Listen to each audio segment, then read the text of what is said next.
E aí, sejam bem-vindos à segunda temporada, enfim, do meu quarto cast. Dei uma sumida, eu sei, tá correria, complicado, mas aí estamos de volta e voltando com grande estilo. Para você que não me conhece, meu nome é Alessandro, atualmente eu curso Psicologia. E criei esse podcast um pouco para compartilhar do meu mundo com vocês. E hoje eu tenho um convidado muito especial, um amigo meu. Pode se apresentar, por favor. E aí, pessoal, eu me chamo Matheus e eu sou psicólogo recém-formado. Acabei de sair da faculdade e agora estou experimentando as novas situações da formação em si da profissão. Então, eu acho que hoje vai ter um papo bem legal com o Alessandro. E é isso aí, a gente volta já. E aí, cara, o que você tem para contar sobre essa nova carreira, essa nova experiência da sua vida? É como você imaginava, não era? Como que tá sendo? Cara, é como eu imaginava. Vamos lá, vamos começar pelo final. Não porque é ruim, nada disso. Mas a realidade, em vários momentos, vai ser bem mais cruel do que a faculdade aparenta ou ela tenta passar para você. Porque você vai sair da faculdade, eu principalmente fui seco nessa situação de pensar, vai sair da faculdade, vou começar uma clínica, vai bombar de paciente, vai todo mundo me conhecer no negócio, eu vou ser foda aqui na cidade, nossa, agenda lotada, as pessoas vão pegar e perguntar para mim, eu falar, não, entra aí na lista de espera, meu querido, porque não dá. É muito diferente disso, cara, mas é muito diferente mesmo. Então é um processo gradual mesmo, tipo, eu poderia falar para você de alguma forma que é desesperador, mas não é esse termo correto em si. É uma questão muito ampla que a gente tem que levar em conta.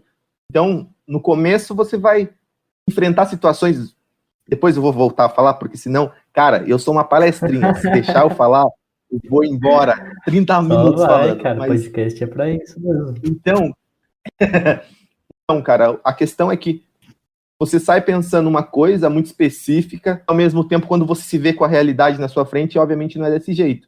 Então, a clientela você tem que, de alguma forma, buscar. Você vai ter decepções com a profissão que eu não sabia. Eu vou dar só um exemplo. A questão do convênio. Eu pensava, não, se não tiver nada, eu vou entrar no convênio e vou arrebentar de paciente. Vou ter lista de espera. E não vai, porque o convênio já é um núcleo muito fechado também. Tem convênios específicos que são mais abertos, mas os principais são bem fechados, já estão lotados e tudo mais. Então, esse tipo de coisa gera um desamparo, porém, dá para lidar com a situação. É legal, cara. Tenta não desanimar o pessoal que está se formando agora só, mas... Não, psicologia é maravilhoso, gente, porra. Nossa, puta negócio gostoso. Mas, de certa forma, também cria essa ilusão. Mas, cara, no final acaba sendo uma profissão também, e você tem que entrar no mercado, e você tem que acabar tendo essa visão mesmo de mercado, né? Que às vezes no curso, pelo que eu percebo, a galera não dá tanta importância, mas pelo visto é bem importante, né? Cara, é fundamental isso. E vai passar não despercebido. Tem alguns professores, eu tenho que tomar cuidado com algumas analogias que eu faço, mas tem alguns professores que eles estão até dispostos a falar sobre essa situação, colocar de maneira um pouco mais acessível esse diálogo, construir esse diálogo. Só que a gente depende de algumas percepções da própria sala também, que a sala tem que estar disposta a conversar sobre isso. Não é simplesmente um aluno pegar e, professor, fala sobre essa questão em si. Não adianta, a sala precisa ter algum tipo de interesse também, para poder ser uma situação mais confortável para todo mundo.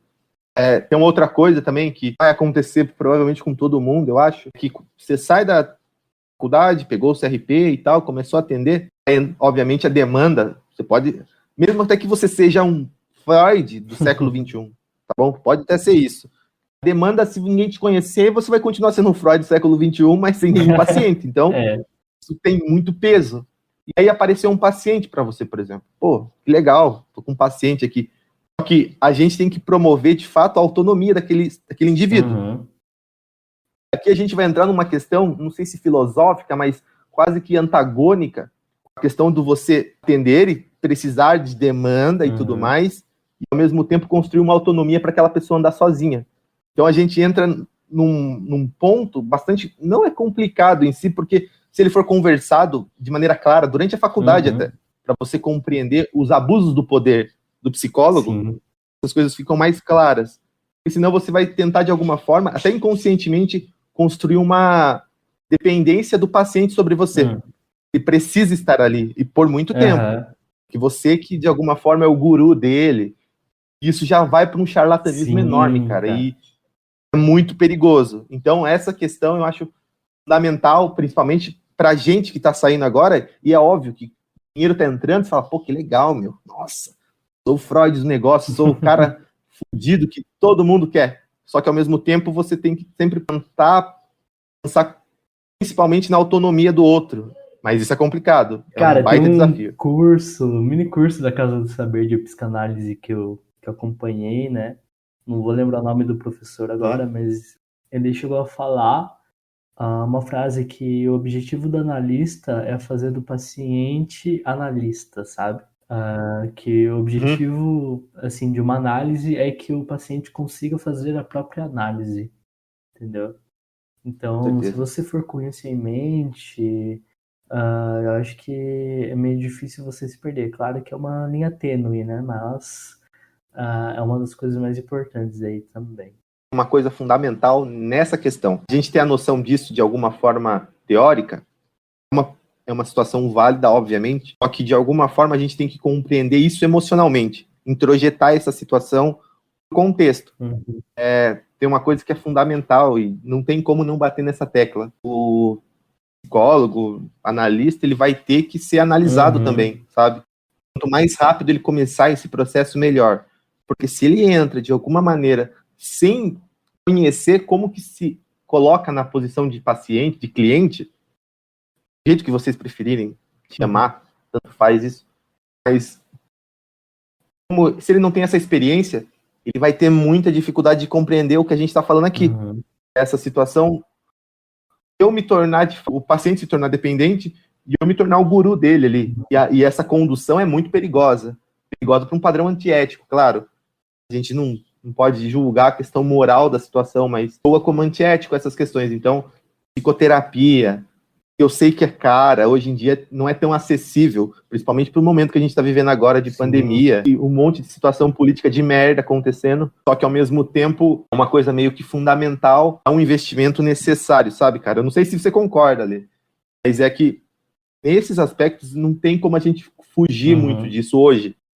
Tem a outra coisa, por exemplo, isso é fundamental. A faculdade tem os defeitos dela que não são poucos, só que na minha formação em si, fui agraciado de alguma forma, porque eu tive professores muito legais, mas muito legais mesmo e muito acessíveis. E ali, no último ano, principalmente, você vai experiência clínica, daqui a pouco e tudo mais, o paciente adulto, que é uma experiência nova, que gera ansiedade, e ali, independente de ser online ou ser presencial, é uma coisa nova, ali, de alguma forma, gera angústia, vai tocar em inferioridade, vai tocar em um monte de coisa. Só que o ponto é que, ano passado, no caso, fui direcionado muito bem exatamente pelos professores. Deixar você o máximo tranquilo para lidar com a situação. De que não é simplesmente a teoria que basta. Não é simplesmente olhar e, esse aqui, ele meteu muita fezes. Então é por isso que ele está fazendo tal coisa. A gente vai ter que compreender a gênese dessa situação, do ponto de vista do ambiente que ele está inserido, nas concepções dele, quais são de alguma forma, as aflições que ele está passando, e isso exige uma sensibilidade, às vezes. Obviamente, a teoria não vai mostrar para a gente vai aprender com a prática, né? Então, conciliar a praxis em si é fundamental nesse contexto.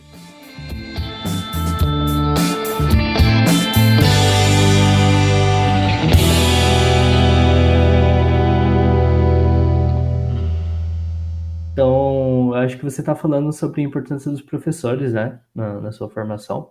Então, cara, os professores ali, eles aliviaram muito a ansiedade dessa situação nova. A conversa com eles, eu não sei se fazer jabá para eles é bom, tá ligado? Mas teve pessoas específicas, cara, tipo, puxa não sei saco, né? Eu gosto de puxar um saco deles. Nossa, cara, eles são muito legais, então era muito conveniente até fazer isso, porque eles eram muito gente boa. O Felipe. O Felipe tá aula ainda aí, Tá. né? Então, ele é um cara diferenciadíssimo mesmo. Tipo, o Bruno, não sei se vocês têm aula com ele ainda, A não sei gente se ele tá na faculdade. teve ano passado, só que online. Ele me ajudou muito, Alessandro do céu, porque era um cara que respeitava a nossa situação como aluno ali, sabe? Os medos, ele falava sobre, ajudava demais. Então, Felipe, ele, eu fiz supervisão analítica a faculdade inteira. Então, os 2 anos de estágio, os 2 últimos anos foram de psicologia analítica. Então, a Mariana também, uma monstra sagrada, cara. Uma monstra sagrada. Nossa Senhora. Mulher sensacional. A Fabiana me ajudou muito também, então eu tenho pessoas específicas que me ajudaram demais nesse contexto.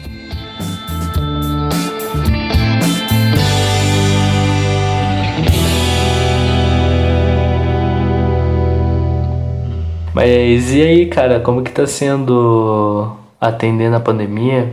Cara, boa pergunta, sério, porque eu pensando aqui, essa pergunta eu não esperava. Por mais óbvio que fosse, eu não esperava essa pergunta. É que a pandemia em si agora, meio que em algum momento, de alguma forma, eu ajo naturalmente, sabe? Eu tô falando, eu me preservo naturalmente, sabe? Então é como se já fosse algo meio que reversível, esses comportamentos. Então, toda essa experiência, por exemplo, onde eu atendo na clínica, a gente tem que ter álcool gel em todo lugar, tem que entrar de máscara, a sala tem que ter janela aberta, tem que estar ventilado, tudo isso para o presencial. E o presencial em si, ele não é recomendado. Você pode atender em determinadas demandas, só que ele não é recomendado para o público geral. Se você puder atender online, é melhor. Então, é horrível atender de máscara, horrível. Só que ao mesmo tempo, já é meio que natural fazer isso agora. Eu odeio ficar de máscara porque eu uso óculos, cara. Eu sou cego sem óculos. Aí embaça então, tudo. Levanta... Nossa, fica uma neblina Silent Hill na minha cara, mano. E eu me vi ali, eu tentando de alguma forma sugar a neblina com a respiração e não dá, cara. Então é um desafio muito grande, porque parece até zoeira em si, mas é que o incômodo que tem, às vezes você pode de alguma forma meio que parar de prestar atenção por segundos no que tá falando ali o paciente. E isso, obviamente, tem um prejuízo até certo ponto. Então, Sim. É uma situação chata, cara, que acaba acontecendo, porém é necessária. A gente tá, de novo, vai demorar muito pra gente sair dessa situação. Ninguém vai demorar muito tomar vacina pra muita gente. Então, pra gente sair dessa situação vai demorar, cara. Então, é um negócio que tá sendo razoavelmente chato, só que esse preservar-se tá meio natural já. Não pra todo mundo, claro. Tem um monte de maluco aí que não tá nem aí com isso. Só que ao mesmo tempo, você meio que é algo natural agora eu já colocar máscara pra sair, sabe? Quando eu não coloco, opa, eu tô fazendo, caralho. Então é uma coisa natural. Não é gostosa de fazer, porém natural. Entendi. Tem medo de sair hipocondríaco dessa pandemia, cara? Pô, cara, eu já pensei, agora não, eu nem sei porquê, mas no começo da pandemia, eu achava que eu tinha coronavírus todo santo dia, cara. Eu lembro de uma vez que eu tive que ir no banco. Puta merda, fui no banco, numa boa, coloquei máscara, fui, desinfetei a minha cara até no negócio lá com álcool. Só que quando eu saí de lá, eu falei, mano, eu trombei com uns tiozão maluco ali, sem máscara, vai que os caras... Eu voltei de táxi embora, lembro que no dia eu voltei de táxi. Falei, meu, já era. Já era, enfim. Eu lembro que no dia que começou a quarentena, que foi em março, acho que lá por dia 20 e pouco de março, eu tinha ido pra Itapetininga pra atender, né, na clínica. Aí eu atendi, aí fiquei esperando, né, tava esperando lá. Pra quem não sabe, eu estudo eu moro em uma cidade e estudo em outra. E eu tinha ficado lá já pra aula na faculdade. Só que daí eu fiquei sabendo, eu entro na aula umas 7 horas. Eu fiquei sabendo umas 5:30 que as aulas tinham sido suspensas. Aí, cara, eu já tava com medo do corona e tal. E até o Eli tava comigo, a gente teve que voltar de ônibus, cara, tá ligado? Nossa senhora. Aí imagina, assim, normalmente eu já não gosto muito de ônibus, que né, pô, várias pessoas, né, andam e tal. Mano, eu fui naquilo de não encostar em nada. Aí tinha um maluco tossindo do meu lado, eu fiquei na neurose total, velho. Cara. Mas daí Pô, eu nunca mais peguei o ônibus, cara. Desde esse dia eu nunca mais peguei o ônibus. Faz 1 ano então que você não anda de ônibus? Faz. Caralho. É. Mano, é que é muito difícil ficar sem esse tipo de coisa. Você que, óbvio, a faculdade de alguma forma ela parou pelo menos um tempo. E Sim. aí depois virou online. Só que, cara, ficar sem esse tipo de serviço, que ele é meio que, não sei se é, não é emergencial em si, mas é pra urgência, sabe? Uhum. Pô, pegar um ônibus e vou viajar, fazer alguma coisa. É fundamental e não ter isso é uma baita situação chata, cara. Então, é um negócio. Eu lembro de. As pessoas estranharam no começo essa situação de aula online. Ah, eu não paguei pra fazer EAD, sabe? Como se a faculdade quisesse fazer o EAD e não quisesse que todo mundo tivesse ali de alguma forma. Tava tendo um vírus, porra. Tava matando gente. Não tem como eu ir na faculdade. Esse negócio nem janela tem, sabe? Aqueles ar-condicionado tudo com fungo, cara. Tava fudido, filho.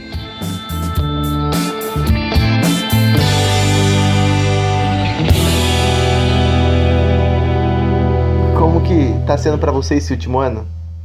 Cara, assim, tô bem decepcionado porque eu queria muito presencial, sabe? Queria aquela loucura e tal, sem tempo, aquela correria.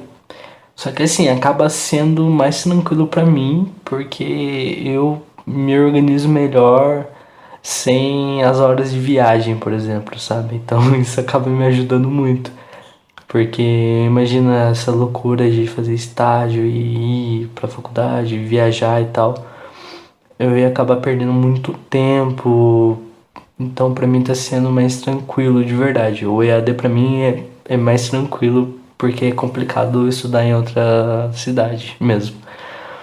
Só que a parte de decepção é que, cara, o último ano, né? Você para pra pensar assim, putz, ano que vem vou estar formado e essa experiência mesmo do último ano eu não vou ter.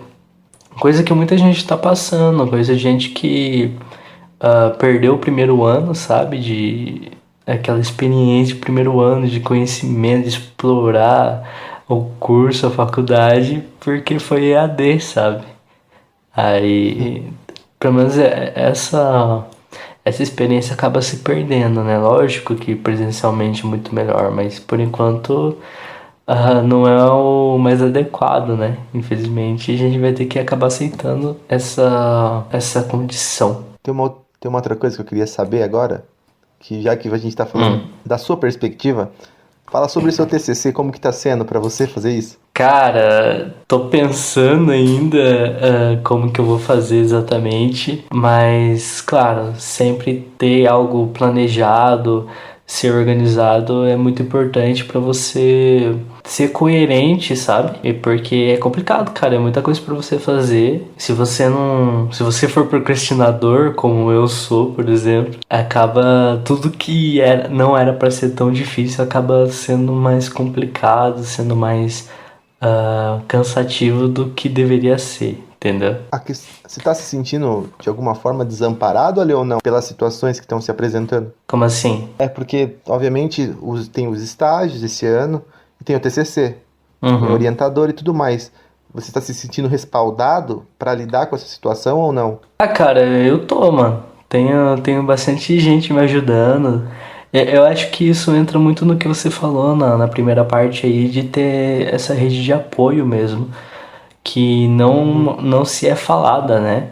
Não, nem se é explicada ou incentivada essa rede de apoio do estudante, que é muito importante. Não apenas da linha que você quer seguir, mas assim, de todas as formas, não só acadêmico, mas pessoal também, de experiência, da prática, tudo isso é muito importante para formar um profissional muito bom, sabe? Um profissional completo. E eu acredito que, pô, você tem me ajudado, o meu amigo também, o Diego, já participou aqui do podcast, tem me ajudado também, pô, todo mundo tem me ajudado, cara, e só tenho a agradecer, na verdade. Cara, tem uma coisa que a gente já falou sobre até a questão do TCC em si. Eu acho que mesmo a gente usando assuntos razoavelmente complexos e fora de um público do senso comum em si, eu acho que é muito importante a gente deixar o mais tranquilo, razoável possível para ser lido por qualquer público, sabe? Sim. A leveza nas palavras ali utilizadas, mesmo que sejam terminologias muito específicas de uma abordagem, por exemplo, eu acho que tem que ficar um texto que, por exemplo, alguém que tenha interesse nessa questão se interesse, mesmo sem de fato seguir uma abordagem ou ser psicólogo em si, sabe? Sim. Ler aquilo e falar, porra, que legal. Então é um negócio que quando eu fiz o meu, por exemplo, que eu gostei muito de fazer e tudo mais, e tive respaldo até certo ponto de bastante gente também, fez com que eu, quando eu li aquilo, eu considerava aquilo acessível até certo ponto, sabe? Poderia ter ficado muito mais acessível, claro que sim.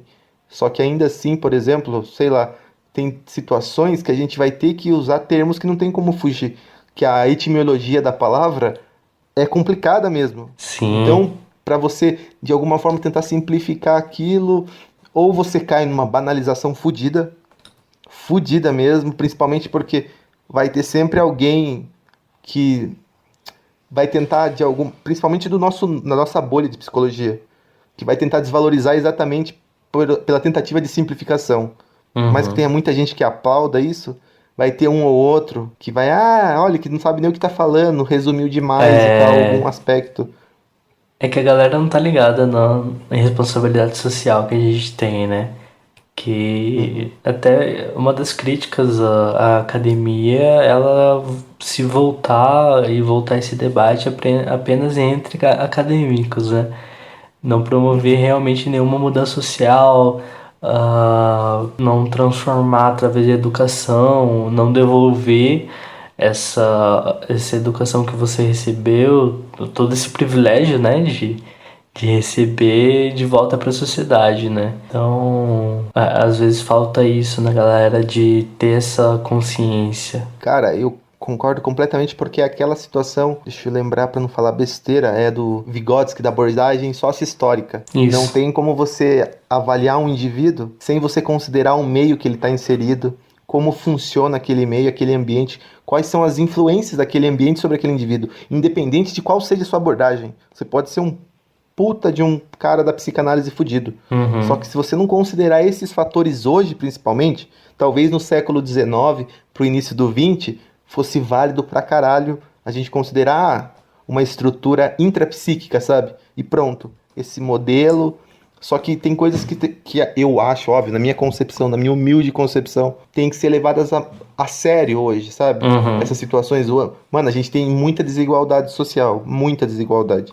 Conversar Demais. com esses públicos não é simples fazer isso. Nem de maneira alguma é simples. E aí a gente vai partir para uma outra coisa. Eu não gosto de falar o que eu vou falar também, porque é muito fácil cair num limbo de banalização.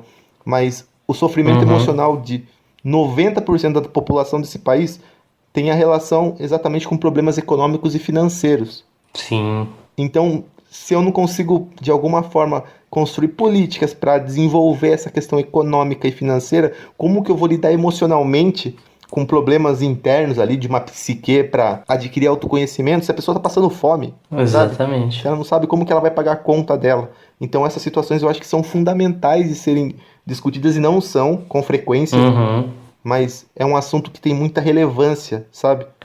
Sim, e isso se expande também não apenas econômica, né? Mas você vai atender um paciente negro, por exemplo. Tem os fatores psíquicos dele, subjetivos, claro.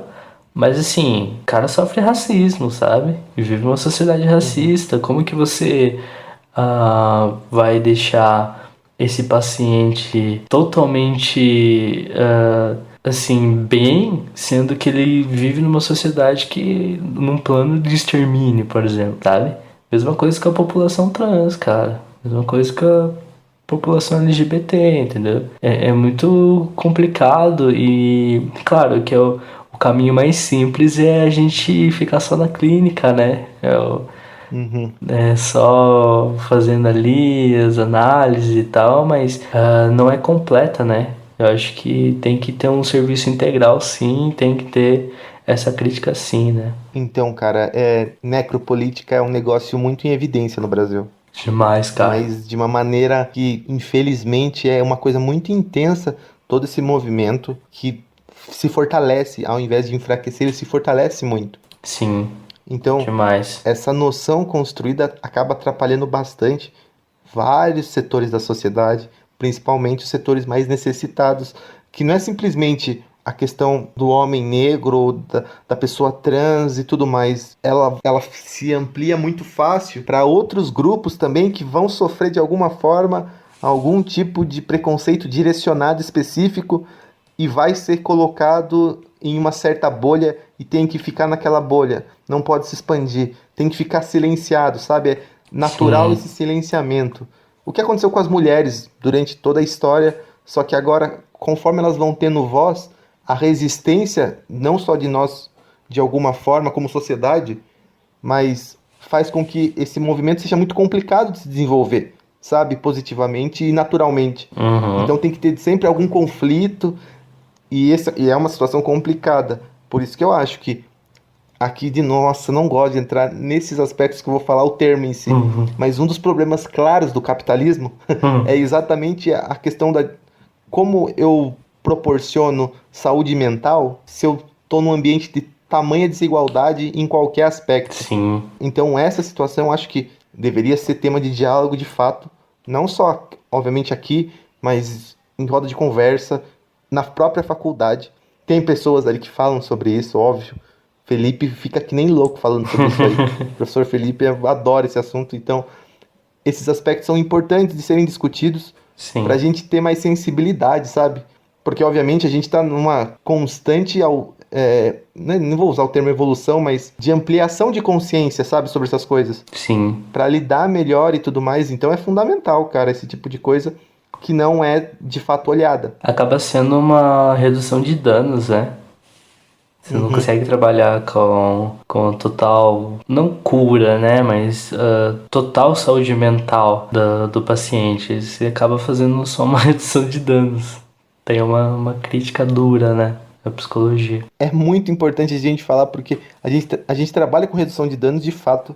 A gente trabalha quase como com cuidados paliativos na sociedade, sabe? É como se Sim, mano. o ser social ele já tivesse fadado ao fim, sem ser filosófico, nada disso, mas fadado a um fim de cair em esquecimento de alguma forma e da simples morte inevitável, só que num aspecto que nós, de alguma forma, para promover saúde mental, não conseguíssemos, de fato, tirá-lo daquela situação, só prolongar essa situação ou talvez diminuir o sofrimento. Então é uma situação muito complicada, cara, que a gente pode entrar, de fato, na discussão, mas é tudo tão complicado, as coisas, a percepção das coisas estão mudando tão rápido hoje em dia. Outro cara que caiu bastante em desuso, não, é muito utilizado em si, em vários momentos, até de maneira superficial, o Bauman. Sim. E isso é um problema, porque banalizam o Bauman bastante. Mas a sociedade líquida é fundamental para a gente compreender essa funcionalidade de como está funcionando os afetos e como as relações se estabelecem ou não. Uhum. Então tem tanta coisa importante, cara, enfim. É um assunto longo pra caramba. Dá pra gente fazer um podcast só com ele. Aliás, já esteja convidado pros próximos aí, pra gente fazer um sobre Bauman. Eu gosto bastante do Bauman também. E trazer aí pra galera. Acho que vai ser bem legal.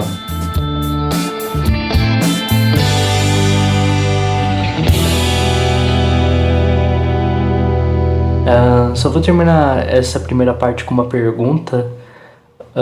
Que dicas e recomendações você tem pra galera que tá terminando agora? Eu acho que vai ter bastante gente da minha sala ouvindo esse podcast agora.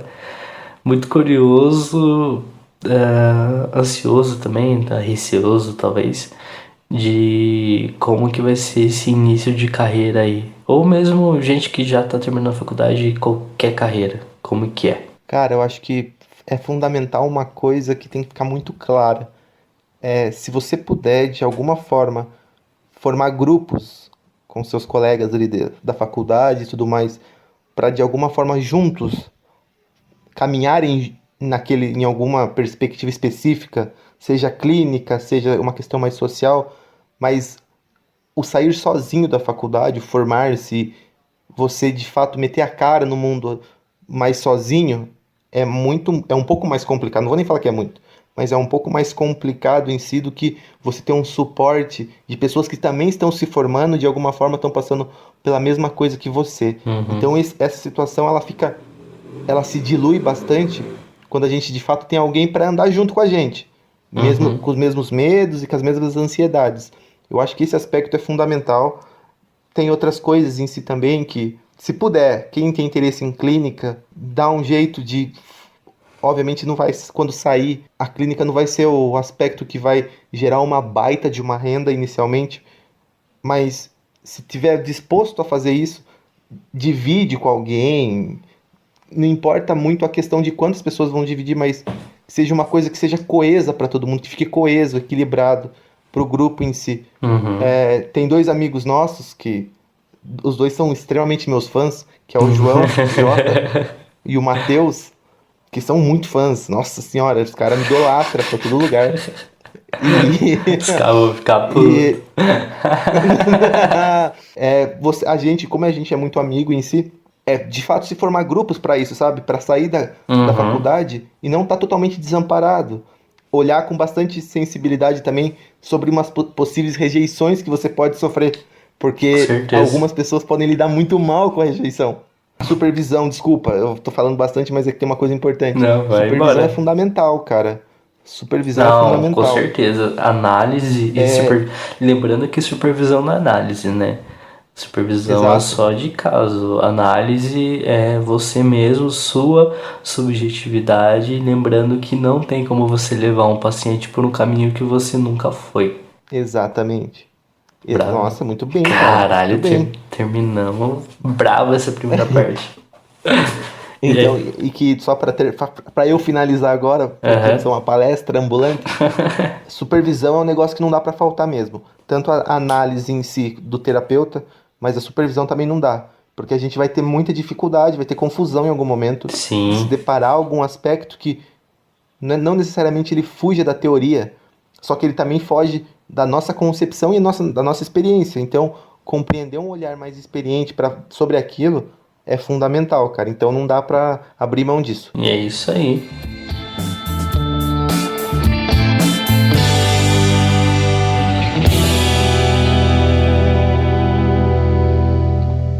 E aí, gente, bem-vindos à segunda parte desse episódio. Como vocês sabem, ou não sabem, né? Eu fiz uma caixa de perguntas lá no Instagram e a galera mandou algumas perguntas pra gente e a gente vai responder agora, beleza? Então, é isso. Vamos lá. Tá pronto? Bora, moleque. Tá, a primeira pergunta é do _ João Vitor Oli, que ele tá perguntando dica de como lidar com a ansiedade turbinada por essa pandemia. Nossa, é uma boa pergunta, cara. Vai ser bem natural essa questão da ansiedade e a pandemia.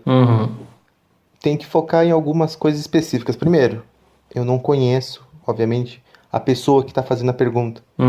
Eu não sei a intensidade da ansiedade em si. Ele está falando turbinada, mas o aspecto da ansiedade, como ela se desenvolve especificamente nessa pessoa, eu não sei. Mas eu acho que os principais pontos é tentar organizar situações que são possíveis naquele momento ali.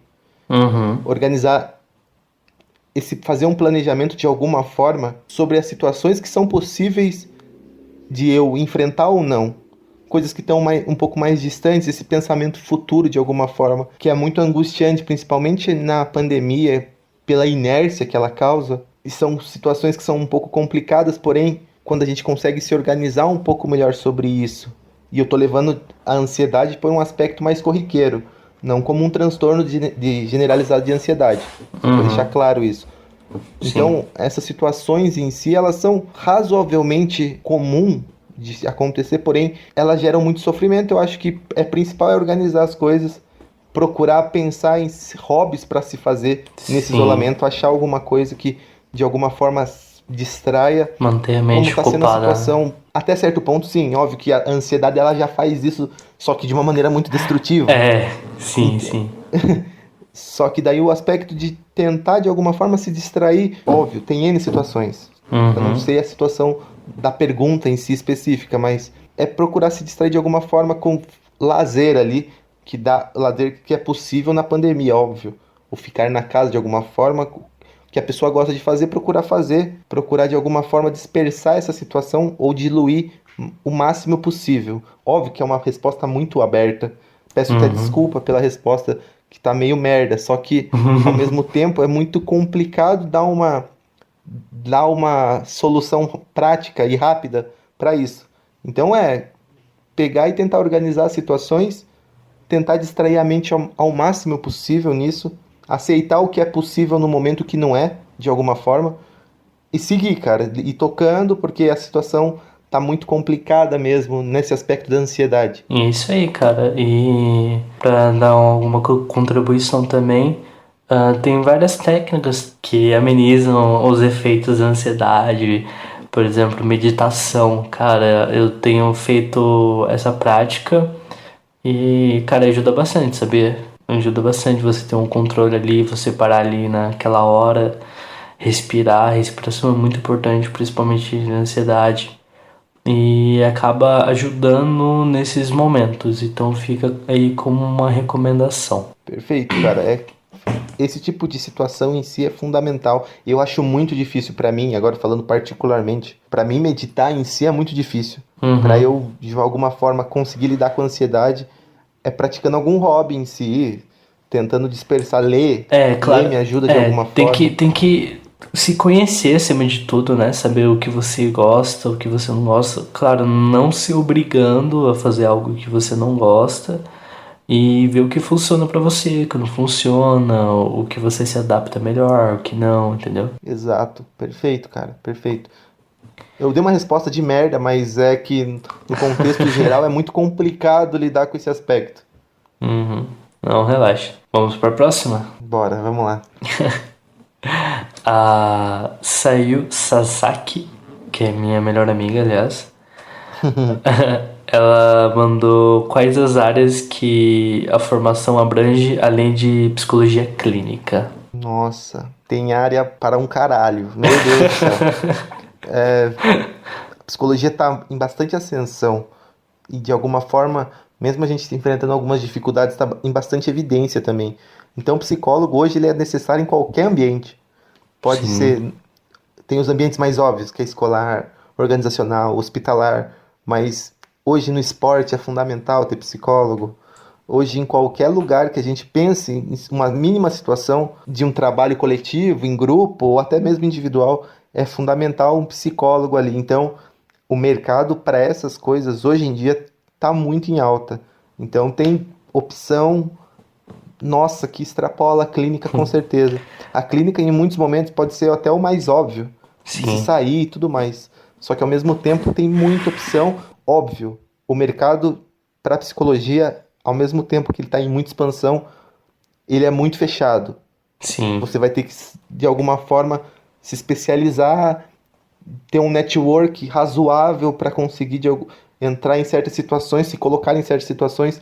Porém, você pode trabalhar em qualquer lugar imaginável. Psicologia forense está aí também. Ixi, tem um monte de situações super possíveis, porém, hoje se faz muito necessário uma certa especialização naquilo, porque simplesmente o fazer psicologia, nessa questão dos 5 anos, estudar e tudo mais, se profissionalizar, em alguns momentos pode não ser suficiente para os requisitos que aquela empresa, aquele determinado local está esperando, mas tem opção pra caramba.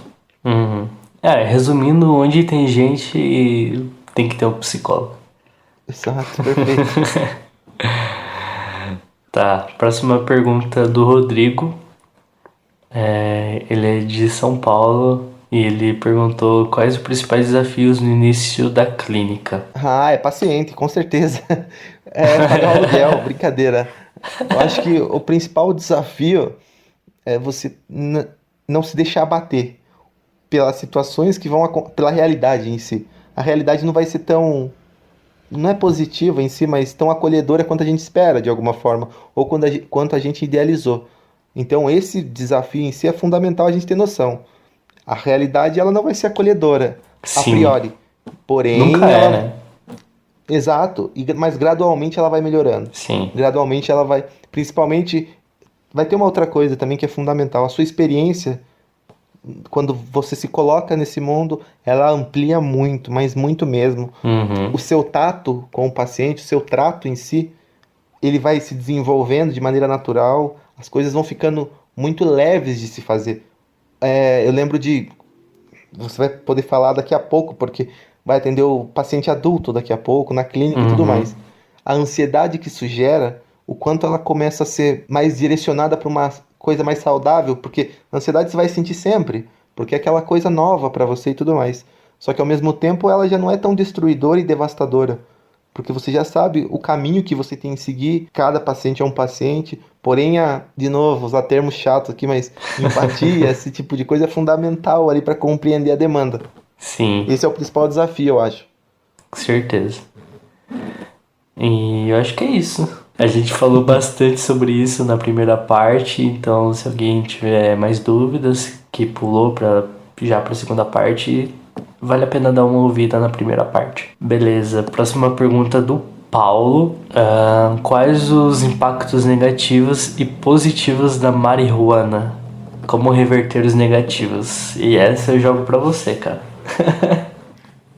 Cara, eu vou levar em consideração a pergunta, considerando que talvez ele esteja falando mais da questão recreativa da maconha ali, do cannabis e tudo mais. Se eu levar em conta essa perspectiva, existe bastante coisa que pode ser favorável para o indivíduo, a princípio também, aquelas noções mais imediatas em si. Ela causa bastante reação neuronal ali, neurotransmissor. Ela mexe com o neurotransmissor de uma maneira positiva em muitos momentos, de uma maneira não tão positiva em alguns momentos. Tem coisas que influenciam bastante em si. O ambiente, que a pessoa está usufruindo disso, as pessoas, esse grupo de pessoas que se ela tá ou não sozinha, também tem alguma interferência. Isso não é o que eu tô falando, tá bom? Sim. São algumas situações de estudo que estão falando sobre isso. Como o uso recreativo pode ser mais positivo do que ter algum tipo de influência negativa ali que atrapalhe o usuário naquele momento. Sim. O THC é alucinógeno.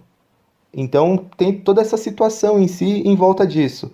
Ele pode causar uma pequena euforia em algumas pessoas, pode causar um relaxamento extremo. Tem várias situações que, de novo, pensando na questão medicamentosa, que daí é o canabidiol, alguma coisa assim, se eu não me engano, ele tem várias funções terapêuticas daí mesmo. Até para o tratamento de ansiedade, depressão e tudo mais. E esse tipo de aspecto é fundamental para a gente observar a marihuana no amplo, no todo. Só que ela também tem alguns efeitos, que não sou eu que estou dizendo de maneira alguma, é que pode ter efeitos negativos, principalmente na questão da cognição. Sim. Só que isso também vai ser o excesso da droga, é sempre o abuso em si. O abuso da substância pode gerar algum tipo de sequela. A questão da reversão, que ele comentou também, se a gente está falando de sequela, é muito difícil da gente tentar falar de algo reversível, a princípio. Sim. Porém, a abstinência é uma coisa que acontece, não em todos os casos, varia muito de organismo, varia de funcionamento, da quantidade que é usada, do qual tipo é usado e tudo mais. Tem a questão de vários aspectos de como é utilizada a maconha em si. Então, tudo isso tem uma influência muito clara e específica, só que lidar com a abstinência é uma coisa totalmente reversível. Porém, tem situações neurológicas que acontecem com excesso dela, e eu sei que tem pessoas que vão discordar totalmente disso, mas nem é eu que estou falando de novo sobre isso. Como é uma discussão bastante aflorada, não agressiva, mas aflorada, e vai ser sempre dois lados dessa situação, tem a questão que ela pode causar prejuízos ali na questão cognitiva. Ela pode intensificar algumas situações em raros casos, mas não também casos tão isolados assim, de desencadear surto psicótico, a questão de ampliar uma depressão genética. Então, essas coisas em si obviamente, tem que ser observadas, porém, o uso recreativo dela pode gerar também sensações, a princípio, bastante confortáveis em si. Positivas, ó. Tudo meio que tudo ao excesso é ruim, né? Então, Perfeito. só ter cuidado aí e é isso. Beleza, próxima pergunta do Leonardo. Ele perguntou por que escolher a psicologia como carreira. Cara, é porque eu sempre gostei de ouvir as pessoas, é brincadeira. Porra, nunca que eu daria essa resposta. Nossa, Nunca que eu daria uma resposta de merda dessa.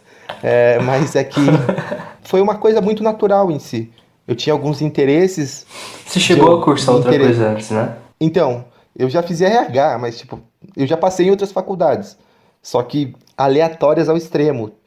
No caso, sei lá, engenharia florestal, engenharia da produção, marketing e publicidade. Foi essas 4 faculdades que eu passei uns 2 anos antes, e eu não fui para nenhuma delas, mesmo querendo algumas ali, publicidade principalmente. Depois, quando eu entro para psicologia, eu tinha passado, eu acho que, ciências políticas, no Rio Grande do Sul. Porra, o que eu vou fazer no Nossa. Rio Grande do Sul, caralho? Tá maluco? E aí nisso, mas enfim, o porquê da escolha foi algo muito natural para mim. O interesse pela área, eu sempre gostei da área criativa. Então, obviamente, publicidade e marketing para mim era uma coisa sensacional. Só que psicologia, de alguma forma, sempre caminhava junto com isso. Sim.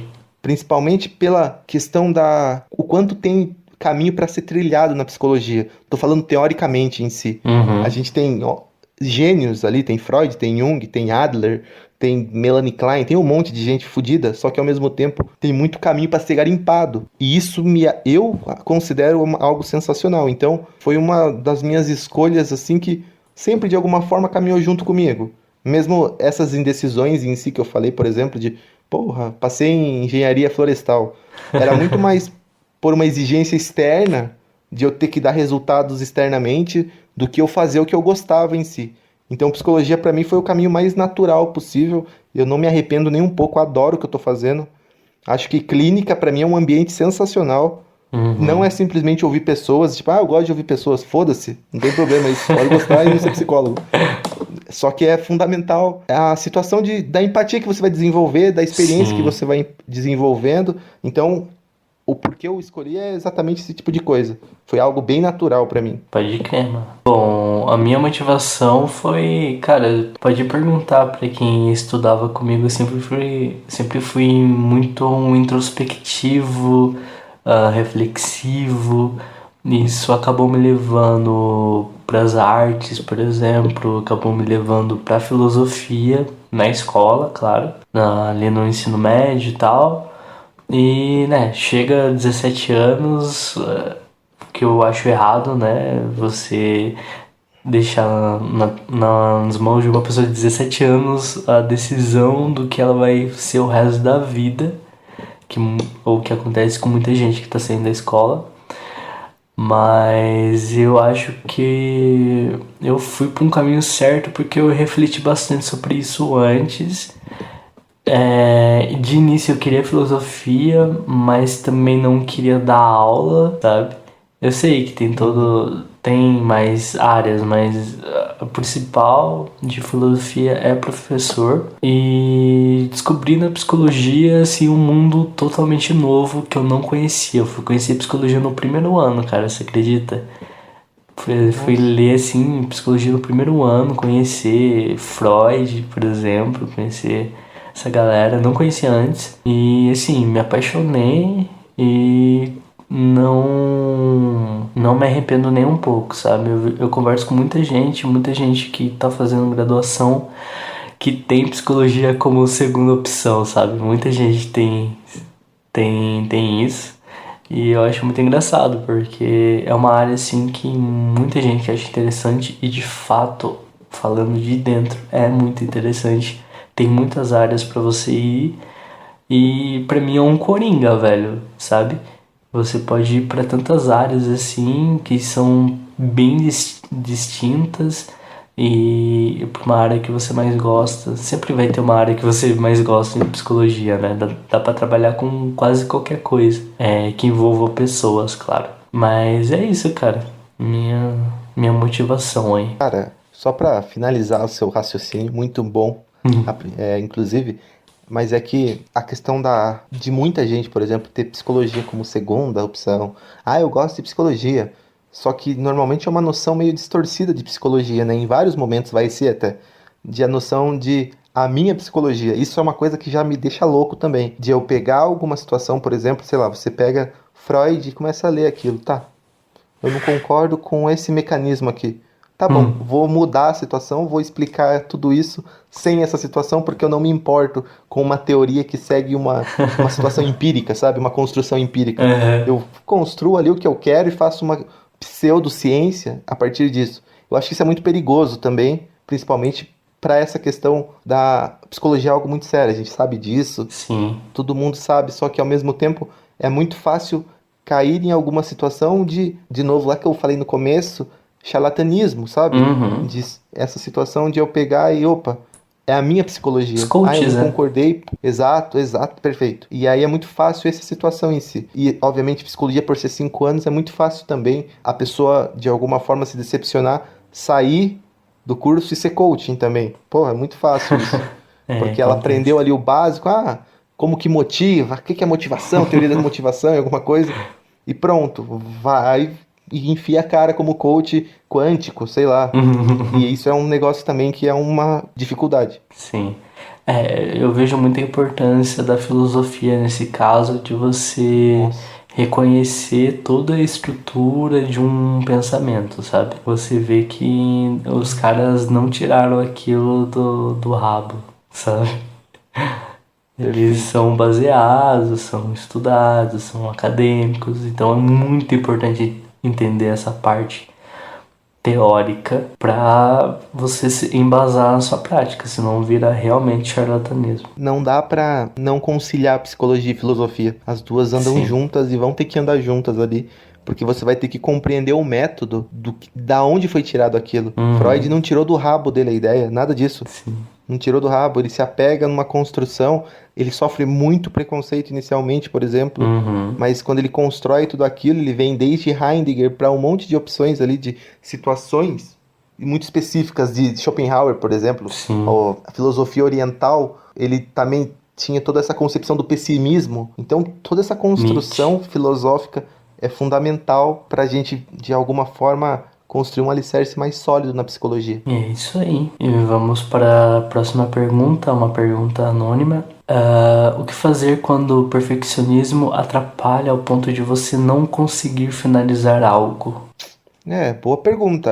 O óbvio, eu vou falar o óbvio primeiro, depois a gente vai desmistificando. Se isso está incomodando a ponto de atrapalhar a qualidade de vida, procura terapia. Com certeza. Você vai ser o melhor caminho possível. Se isso não está incomodando, mas de alguma forma... Incomodando não, tá atrapalhando na sua funcionalidade, aí a gente pode observar coisas um pouco mais casuais de se fazer.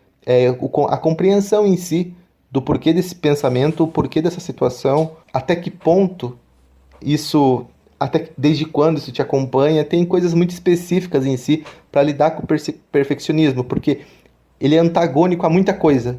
Então, compreender o outro lado da situação, o porquê desses extremos, dessas polaridades é fundamental. Óbvio, de novo, a pergunta de alguém que eu não conheço, então, para falar sobre ela fica complicado. Porém, se a situação está atrapalhando, de fato, a sua funcionalidade na vida, o passo inicial é procurar uma terapia que você se sinta bem, com um psicólogo legal, e aí, com certeza, vai conseguir dar um jeito muito rápido nessa situação em si. Eu conheço muita gente que se frustra com psicólogo, cara, isso é bem complicado, né? E é muito comum, né, cara? Bastante. Infelizmente, Mas a gente entra, de novo, desculpa, Lê, a gente entra na situação, de novo, o curso não é fácil, no geral. A compreensão que você tem que fazer é uma compreensão muito ampla de muitas ideias em si. E você pegar só 20% de uma ideia que no todo é extremamente complexa, ela vai gerar sequelas no conhecimento. Não adianta a gente tentar fugir disso. A gente pode pegar e... É maravilhoso, por exemplo, começar a compreender a introdução da psicanálise. É maravilhoso. Você pega, olha que bonito, id, ego, superego, os mecanismos de defesa, as fases. Só que isso é o princípio, é a introdução de algo muito complexo. Então você tem que continuar um caminho e muita gente, no geral, não faz esse tipo de caminho. Para e tá bom. Já entendi. Isso aqui é negação, tá em negação. Tá bom. E daí? que diferença faz? Então, essa situação em si são momentos que a nossa área, de novo, não pode, de maneira alguma, ser reduzida a esse tipo de profissional. Claro que não. Uhum. Só que também vai existir esses profissionais que, de alguma forma, conseguiram se formar e reduziram a psicologia para uma coisa mais peculiar para eles. Exatamente. A última pergunta é do Nicolas. Como é para um psicólogo passar por uma consulta psicológica? Cara, ele tá falando da experiência do eu como paciente, né? Isso. Psicólogo Cara, como pra mim paciente. Cara, pra mim é maravilhoso. Nossa, pra Sem mim é trabalho algum. maravilhoso. Nossa, é tão desestressante pra mim isso. Em vários momentos Uhum. de terapia, eu saí eufórico até, me sentindo muito leve, porque o céu tava mais azul, sabe? Você começa a se compreender. E é fundamental esse tipo de reflexão. Sim. O início da terapia, ele é complicado para qualquer pessoa, porque ela gera muita Com resistência. certeza. Vai ter pessoas que vão se defender ao máximo do tratamento ali, do desenvolvimento, porém, falando pela minha experiência pessoal, foi algo que, nossa, a ansiedade que eu tinha no começo da faculdade, principalmente, antes de me tornar psicólogo, eu comecei a fazer terapia no terceiro ano. Uhum. Eu tinha muita ansiedade, o quanto ela foi diminuindo, me dando confiança naturalmente, de uma maneira, eu construindo uma autonomia sem um aspecto específico de tarefa, por exemplo. Uhum. Foi algo que vai acontecendo de maneira natural, porque a sua consciência vai se expandindo em si. E agora a minha experiência como terapeuta, sendo paciente, está sendo maravilhoso também. Porque você adquire a experiência de ser paciente. Você adquire a sensibilidade também do ser paciente, de estar como paciente. E isso faz falta para pessoas que de fato não tiveram esse acompanhamento psicológico para se colocar nesse lugar. Vai sempre ficar uma visão muito hierárquica de uma situação que não deveria ser assim. Em muitos momentos deve ser muito igualitária. Então, para mim é uma sensação maravilhosa. Pra mim também, cara. E querendo ou não, quando você tá atendendo, você tem que ser psicólogo, né? E quando você. É meio óbvio isso, né? Mas, tipo, você tem que estar ali presente toda hora. Você tem todas as coisas que você tem que estar pensando e tal. E é uma coisa que, como paciente, você não precisa fazer, né? É assim, muito mais livre, muito mais solto. E é muito bom, cara. Muito bom. Terapia é muito bom. Façam terapia que realmente é top. Tem uma coisa, só para finalizar essa pergunta em si. Uhum. Eu, particularmente, na clínica, trabalho muito com espontaneidade. E óbvio, para qualquer teoria em si, é fundamental o espontâneo ali, ser espontâneo. Porque senão você vai ter um monte de fala que não faz sentido, que não se conectam de fato com qualquer situação emocional. Eu esqueci o prolixo, vai ter um indivíduo prolixo. E a gente vai encontrar isso, que vai ficar dando volta e não vai falar sobre nada. Sim. E essa questão da espontaneidade, quando você, como paciente, percebe isso para falar sobre si, lá na clínica, quando você está no papel de psicólogo, você também começa a compreender se a pessoa está sendo espontânea ou não. E isso vai ser fundamental para o decorrer da terapia. E eu acho que é isso por hoje. Acabaram aqui as perguntas. Queria agradecer você, Matheus, e deixar o convite para voltar, né? Para ver também como vai ser o feedback da galera aí. Então, galera que estiver ouvindo, deixa nos comentários aqui no YouTube ou dá uma passada lá na página. Na página não, na conta no Instagram do meu QuartoCast. Fala o que achou, o que não gostou, o que gostou. E é muito importante esse feedback de vocês. E agradeço você, Matheus, pela disponibilidade, psicólogo aí, agenda lotada. E se quiser deixar seu contato aí também. Então, primeiramente Cara, você é um parceiraço meu, você sabe disso. É um baita amigo. Eu nem vou entrar em termos mais específicos, mas você sabe que você é um irmão. E isso conta muito a questão de como a gente vê certas coisas. A gente conversa bastante sobre isso, a gente conversou muito sobre isso já. Pra mim foi um prazer estar aqui. Uhum. Eu espero que a galera goste de alguma forma, porque eu falei para um caralho. Sou muito palestrinha.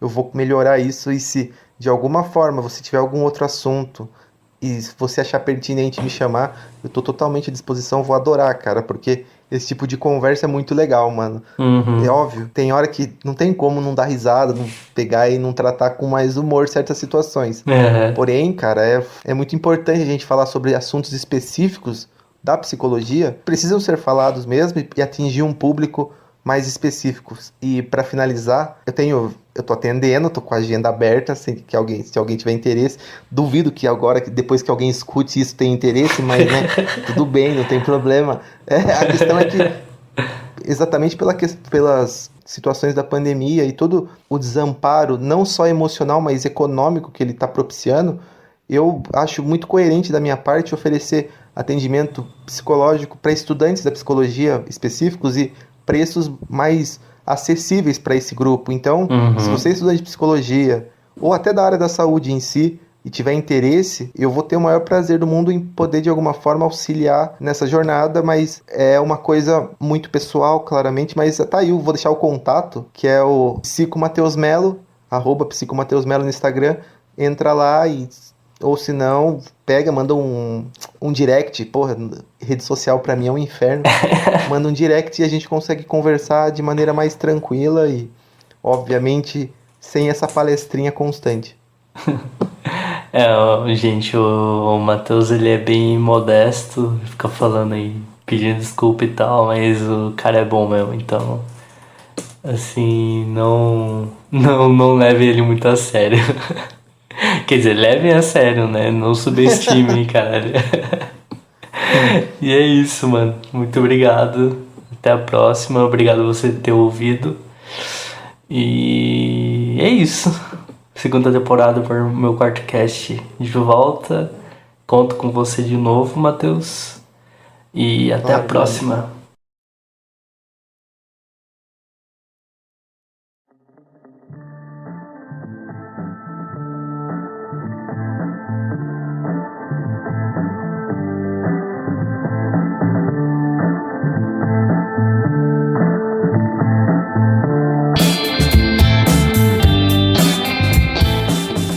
Nossa, aí ó, lembrei de uma história, não posso contar, caralho. Cara, porra, corta isso aqui depois. Pedaço você corta. Caralho, eu esqueci. Mas vamos lá, vou continuar.